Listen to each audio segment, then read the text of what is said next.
ఓం శ్రీ సాయిరాం అవతరణ. మీ యందు ఆంతర్యాముగానున్న భగవంతుడు మీకు సాక్షాత్కరించుటకై మానవాకారంలో ఏతించుచుండును. రాముడు కృష్ణుడు మున్నగు అవతార పురుషులు ధార్మిక జీవితానికి శత్రువులైన ఏ కొద్ది మందినో చంపివేయట ద్వారా ధర్మము నెలకొల్పిరి. అయితే ప్రస్తుత కాలంలో పూర్తిగా మంచివాడని ఎవ్వరూ లేరు. కాబట్టి అందరి బుద్ధులు మార్చుటకు నేను వచ్చాను. అవతార కాలంలో నెరవేర్చవలసిన ప్రతి విషయము ముందుగానే నిర్ణయమై ఉండును. సత్యధర్మములను పోషించుటకై రాముడు, శాంతి ప్రేమను ఉద్ధరించుటకై కృష్ణుడు అవతరించారు.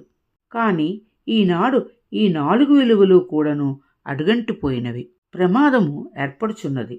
దీన్నిప్పుడు నివారించుటకై నేను అవతరించాను. సత్యధర్మ శాంతి ప్రేమలతో మీ నిత్య జీవన యాత్రను సాగించండి.